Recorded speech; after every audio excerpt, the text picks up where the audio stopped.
Olá, tudo bem? A partir de agora você assiste ao programa Câmara em Debate aqui na TV Câmara de Mogi das Cruzes. Neste espaço, nós falamos de temas que fazem parte do dia a dia da população e contamos com a presença de vereadores, de representantes do poder público e também da sociedade civil. O tema de hoje é maus tratos aos animais na nossa cidade. Vamos tratar de um caso específico que aconteceu com os cães de guarda no distrito de Jundiapeba. Para poder falar desse tema, nós recebemos no Câmara em Debate de hoje a vereadora Fernanda Moreno, que também é membro da Comissão de Bem-Estar Animal e Zoonoses da Câmara Municipal, o advogado Silvio Alckmin, também Raimundo José Alves de Lima, que é primeiro-tenente e comandante da Polícia Militar Ambiental. Muito obrigada pela presença. Vereadora, vamos começar falando um pouco do trabalho dessa comissão, né? Como que vocês acompanham a situação do bem-estar animal na nossa cidade? Como que tem sido essa atuação esse ano? Então, como, na verdade, eu já trabalho com a causa já há alguns anos, né? E a minha principal bandeira de trabalho na Câmara tem sido a causa animal, nós temos recebido no gabinete mesmo algumas denúncias. E isso ficou muito evidente desde a primeira averiguação que a gente fez, pediu para a ambiental estar indo, né, ao local, verificar as zoonoses também, e foi chegando outros casos referente a cães de aluguel. E aí, realmente a gente viu que o caso é muito sério, né, é decorrente, tem vários cães na mesma situação, o que é muito preocupante, né?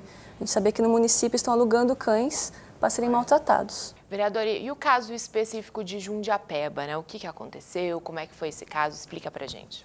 Então, de Jundiapeba, eu recebi via WhatsApp de uma amiga de Suzano, que também é protetora, e ela me encaminhou, né? Porque como ela estava sabendo também, a gente tinha conversado sobre o caso, ela recebeu de uma amiga também no WhatsApp e encaminhou o vídeo com o cão bem magro, sendo alimentado no portão.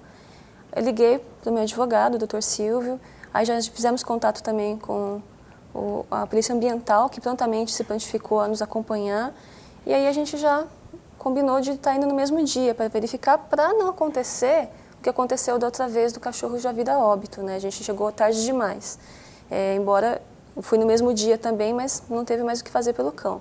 Realmente o cão estava bem debilitado, cambaleando, bem fraco, né? E assim, estava lá na obra, cheio de pessoas trabalhando e achando aquilo normal, né? Porque com medo, colocavam uma cordinha bem longe até do portão para poder abrir, porque tinham medo que o cachorro fosse bravo. E, na verdade, o cão mal estava se aguentando em pé, né? Então, é uma situação muito triste, assim, você vê, ter que levar o animal para o veterinário, ele ficou internado, estava bem debilitado, né? Agora já está um pouco melhor, teve alta, mas a gente teve que agir no dia, ainda bem que deu tudo certo. Polícia Ambiental acompanhou esse caso, como é que foi, tenente? Sim, como a vereadora disse, ela entrou em contato conosco, né, por telefone, e já colocou toda a disposição do que quem estaria lá no local, já com a destinação do animal, então realmente isso aí facilita bastante o nosso serviço. Estava com uma viatura em outro município, mas a gente, lógico, até pela situação, pela ocorrência, a gente deu prioridade para esse atendimento. E as implicações jurídicas, doutor, como é que fica? Sim, sobre o ponto de vista jurídico, essa conduta tem sido reiterada. São reiteradas vezes que nós temos tido contato com situações semelhantes. Entretanto, o grande problema que nós encontramos é que, via de regra, nós não chegamos a tempo. Então, normalmente o animal ou já morreu, ou então ele foi removido do local, a polícia ambiental chega todo mundo lá, o animal não está mais lá. Então, isso é muito difícil. Há uma implicação a ser considerada, que as pessoas até desconsideram, que é o fato daquele que está lá, que está alocando o cão, que está alocando o animal, ele responde de forma conjunta. Ele vai responder tanto quanto aquele outro indivíduo que alugou para ele.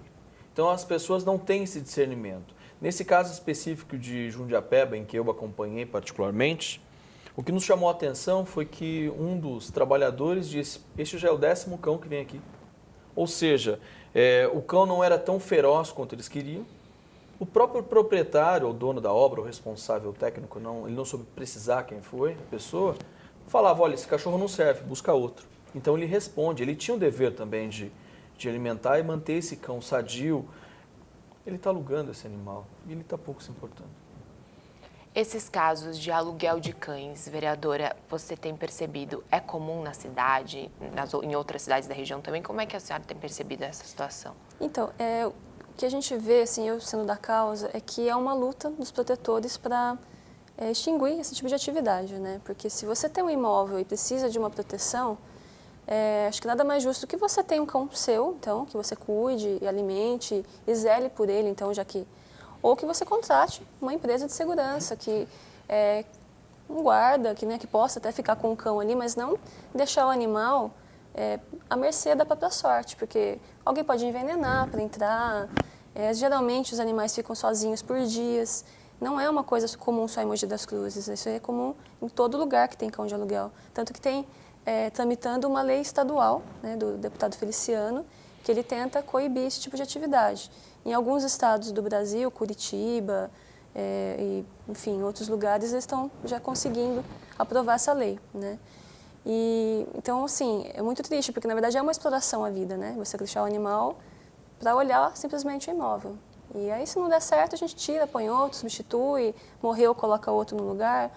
Então, é muito triste isso. Tenente, vocês têm recebido muito esse tipo de denúncia, têm comparecido? Sim, houve um grande aumento de número de denúncias, principalmente com a criação da DEPA, né? Delegacia Eletrônica de Proteção Animal. Mas a gente consegue fazer o atendimento corretamente, todas as denúncias, né? O único fator, eu não sei se é interessante até passar, é que desses aumentos de denúncia, muitos casos, 90%, pelo que eu pude verificar, são de denúncias que a gente acaba não verificando a situação de maus tratos, né? Então, 90% das denúncias que nós recebemos, apesar desse aumento que eu falei, ele acaba sendo, a gente acaba apurando no local que é ocasionado por briga de vizinho, ou pelo cheiro das fezes, da urina do animal, o vizinho se incomoda, mesmo que aquele não configure maus tratos. Então, isso acaba onerando o nosso serviço também e acaba dificultando o atendimento daquele caso realmente que há os maus tratos, né? Doutor Silvio, essas empresas de cães de guarda, elas têm autorização? Como que funciona? Sim, O senhor tem percebido? existe uma autorização, entretanto, a especificidade da atividade, isso que nos chama a atenção, ela é considerada de uma maneira um tanto quanto ampla. É como se fosse uma prestação de serviços normal. Então, como se você estivesse alugando, enfim, alugando uma escada, ou seja lá o que for. O animal ele é tratado tal qual um objeto simplesmente. Eu vou alugar esse sofá. Então, você vai simplesmente e coloca lá. Entretanto, algumas coisas devem ser consideradas. A título de exemplo, se o dono de uma obra aluga esse cão e esse cão não está vacinado, vamos supor que esse animal, hipoteticamente, esteja com raiva, e ele venha a morder, por algum motivo que o seja, um funcionário, um pedreiro, um pintor, ou seja lá o que for, o dono da obra responderá também.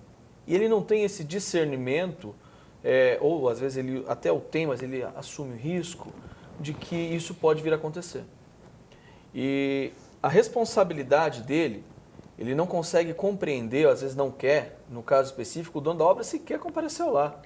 Ligou-se para o dono da obra, ligou para o engenheiro responsável, para o dono da empresa, ninguém foi lá. Simplesmente eles ignoram. Eles ignoram. Por conta da lei ser extremamente branda, palavras de quem a gente já ouviu diversas vezes, isso não vai dar nada. Enfim, a pena de cunho pecuniário, se o indivíduo não pagar, nada acontece. Então, há necessidade de uma legislação mais específica para tratar desse caso.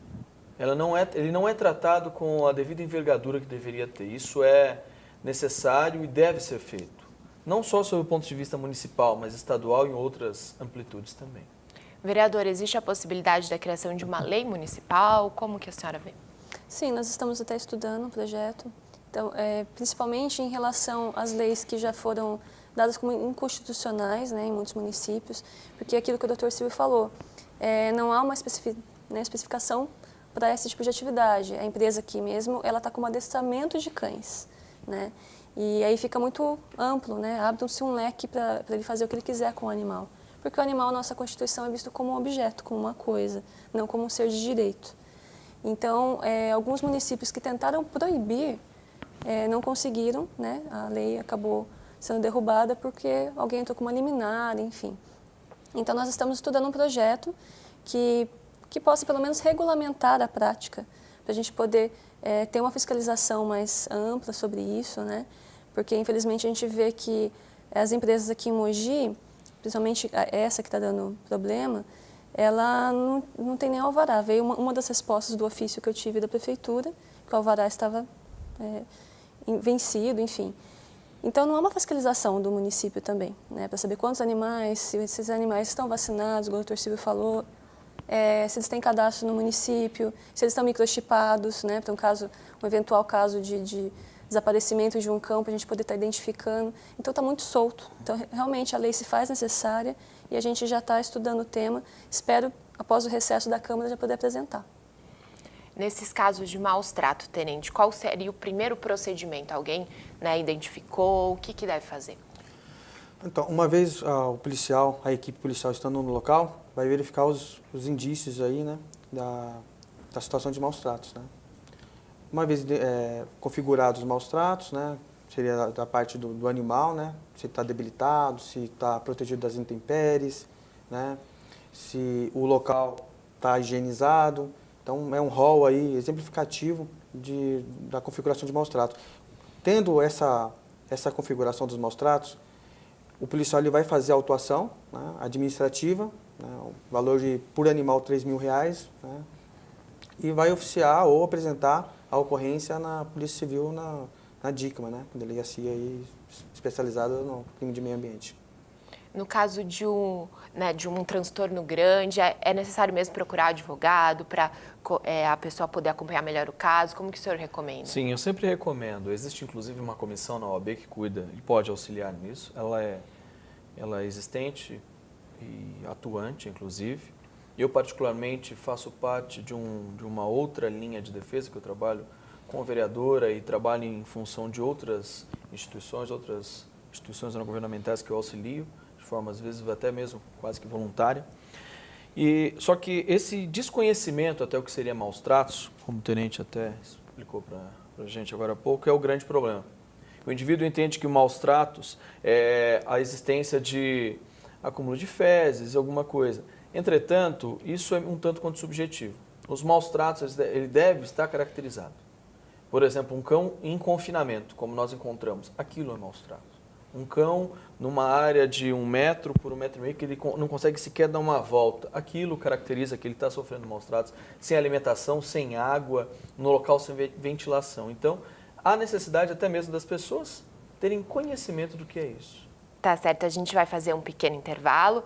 Voltamos em instantes com Câmara em Debate.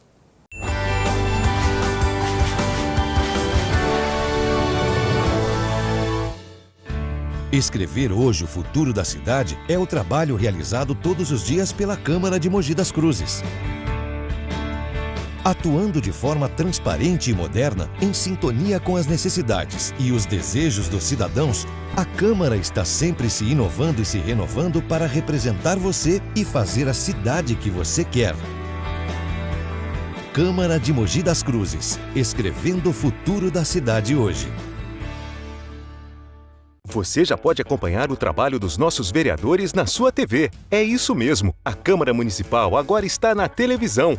Para sintonizar a TV Câmara, você precisa ter uma antena UHF instalada na sua residência. Com o controle remoto em mãos, acione o menu de configurações da sua TV e selecione a opção Busca Automática de Canais. Clique em Iniciar e aguarde a sintonia da TV Câmara no canal 60.2. Rápido, não é mesmo? Mas lembre-se, se o seu televisor for antigo, você pode precisar de um conversor para a TV digital. O sinal é aberto, gratuito, com imagem e som em alta definição. Sintonize e assista a TV Câmara de Mogi das Cruzes, canal 60.2.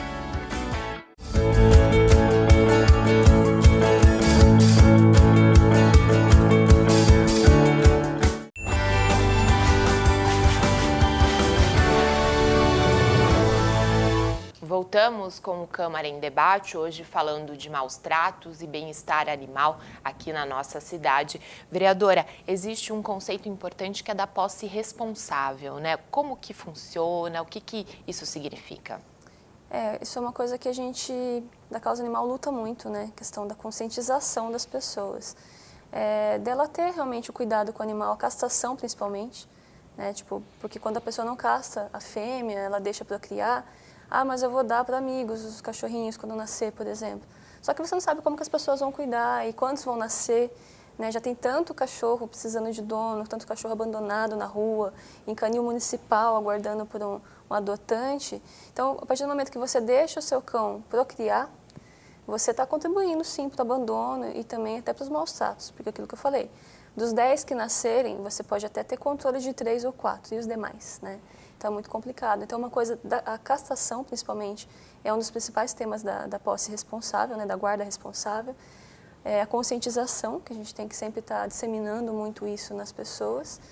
E o combate também à venda ilegal, né? Porque a gente vê muito isso hoje na internet, pessoas vendendo cães sem qualquer procedência. Ela compra um casal de cães de raça e coloca para procriar, né? Isso também é uma coisa que a gente tem que combater, para poder realmente a gente ter o controle da defesa animal, né? Esse controle da posse responsável. Doutora, essa venda aí pela internet, né, juridicamente, como que funciona, como é que implica isso? São várias implicações legais que nós temos.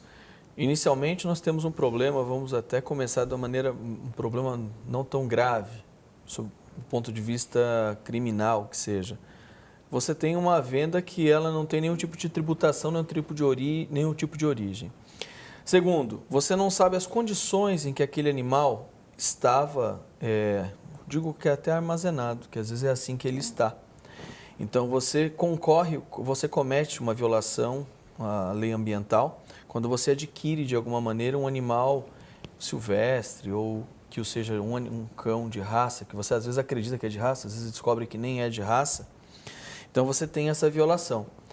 Fora isso, você tem um outro problema, que é uma agravante que você aumenta a criminalidade, porque é algo que às vezes não é tão noticiado, mas há uma indústria de cães de raça em que as pessoas, inclusive, têm seus animais subtraídos na rua. Você está passeando com o seu cão de raça, tem algumas pessoas que vão subtrair o cão, roubar ou mesmo furtar o seu cão, não com o intuito de ficar para ele, mas de procriar, de vender os filhotes. Então, tudo isso, o indivíduo que às vezes compra esse animal, ele não se dá conta disso.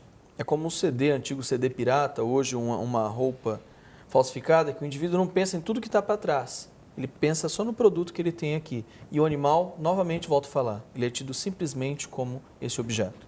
E esse é o problema da legislação. Ela tinha que ter uma amplitude maior, ela tinha que ter uma visão diferente do animal. Tenente, vocês também dão essa orientação de posse responsável? Como que funciona esse trabalho? Sim, essa situação que o doutor passou realmente está cada vez aumentando mais, pelo que a gente verifica. Há também um acompanhamento nosso, através do nosso sistema de inteligência, que monitora não só isso, mas também o tráfico de animais silvestres. E sempre que a gente pode também fazer essa orientação relacionada aos animais domésticos também. Vereadora, as denúncias aqui no município, né? Qual é o melhor caminho aí para a população que quer fazer uma denúncia de maus tratos, né? Um vizinho, algum caso assim? Então, quando nos procuram, né? Quando procuram o gabinete, o que a gente sempre orienta, né? É ligar na ouvidoria municipal, 156, fazer o protocolo, porque hoje no município o órgão fiscalizador é o Centro de Controle de Zoonoses. Aí cai muito na questão, né, até que a gente conversou aqui sobre a questão da higiene, muitas vezes, que incomoda um vizinho. Então, a gente tenta filtrar pela conversa que a pessoa fala, mas quando a gente vê que é algo mais sério, a gente pede, além do protocolo, para fazer também pela Polícia Ambiental, né, para poder estar indo lá ou ligando, fazendo pela DEPA, pela internet. E assim, aí é caso a caso. E quando é um caso mais sério, a gente mesmo também aciona as ONGs, até o gabinete mesmo, vai tentar ajudar e verificar, como é o caso da empresa de aluguel, porque muitas vezes acaba saindo do comum, né? Tipo, do simples cão acorrentado, que igual a gente até sempre orienta. Conversa com o vizinho, às vezes também é um pouco de ignorância, né? A pessoa pensa que está fazendo bem, acorrentou para o cão não fugir, mas a corrente está muito curta. Então, cabe uma orientação à pessoa. Então, assim, mas o canal na cidade de Mogi das Cruzes é a ouvidoria municipal, que é o primeiro passo. E depois tem a Polícia Ambiental para estar auxiliando também. Doutor, o senhor tem percebido com a discussão maior, né, sobre a situação de animais, as pessoas têm mais consciência, ainda tem que melhorar muito, como que o senhor vê? Tem. Existe a necessidade, inclusive, sob o ponto de vista legal, há a necessidade de explanar para as pessoas o que seria um crime ambiental. Algumas pessoas não entendem que o fato dela possuir na sua casa um animal, um curió, um sabiá ou um outro animal dentro de uma gaiola, ele está cometendo, às vezes, estou dando um exemplo de animais, tá? Que ele está cometendo, às vezes, um ilícito. Ele não consegue entender que, às vezes, um papagaio que ele pegou de forma irregular, aquele papagaio não poderia estar lá. Ou então, às vezes, é muito comum também, a gente já verifiquei situações dessas, somente em área condominial. O indivíduo compra uma espécie de uma iguana, seja lá o que for, que inicialmente ela é desse tamanhinho, bonitinha, e de repente ela cresceu, ela ficou desse tamanho. E ele não tem mais como ficar com aquele bicho lá. Então, essa tratativa com os animais, ela deve seguir um modo um pouco diferente do que é feito hoje. Nos Estados Unidos, a título de exemplo, por exemplo, eles têm muito piton, aquelas cobras, enfim. E parece-me que a tratativa que é dada lá é um pouco diferenciada da nossa.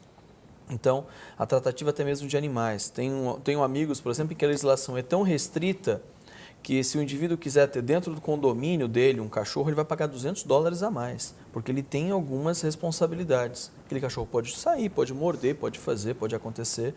Então, essa consciência nós não temos ainda. Tenente, aproveitando a sua presença aqui, né, a gente falar um pouco também de animais silvestres em áreas urbanas. Vocês também fazem um trabalho aí, as pessoas podem denunciar se tiver alguma situação de perigo, como que é?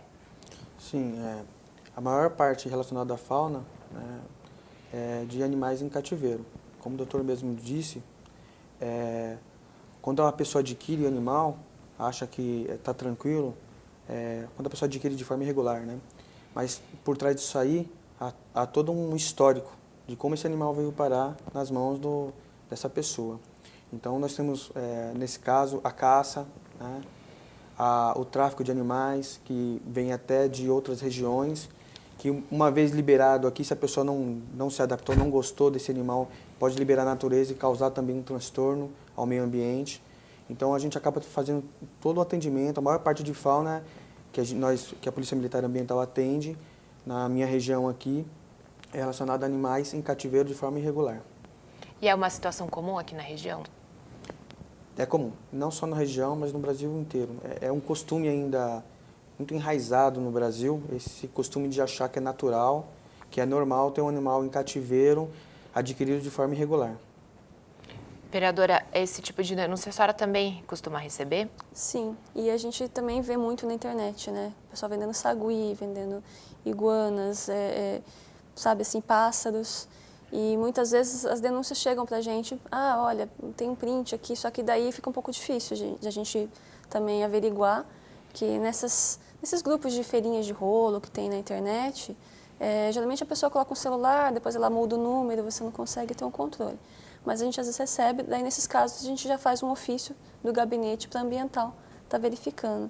E eles têm colaborado bastante, queria parabenizar o trabalho, que mesmo com poucas viaturas, né, tenente, eles têm feito um trabalho bem bacana aqui todo o Alto Tietê, né, porque não é só em Mogi que eles atendem, é toda a região. Doutor, fazer uma fiscalização aí pela internet é realmente complicado, né? Internet é bem difícil. Eu, particularmente, participei da Comissão de Direito Digital de Crimes Eletrônicos durante muito tempo.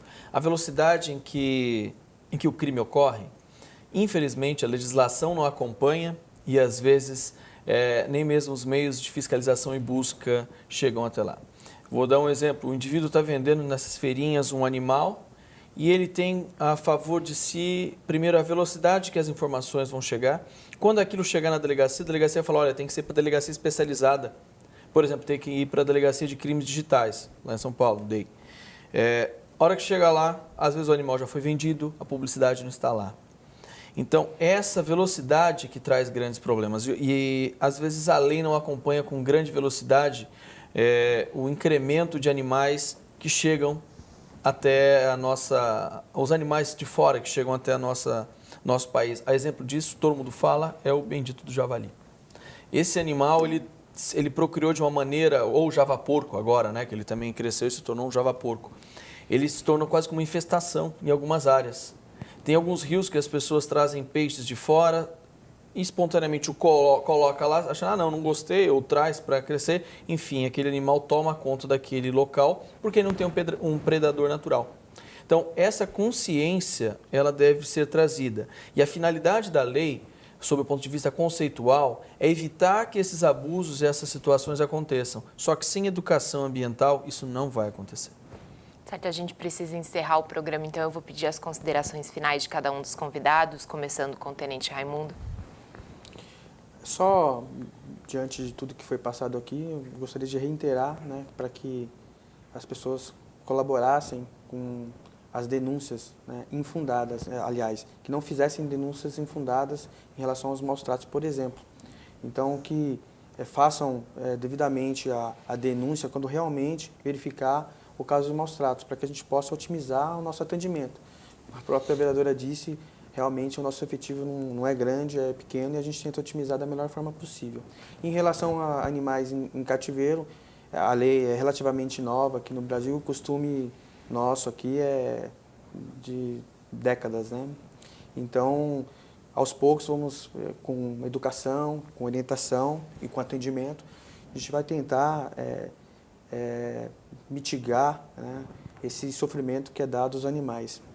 Porque não é justo, não é legal você pegar, por exemplo, um passarinho e deixar ele numa gaiola, né?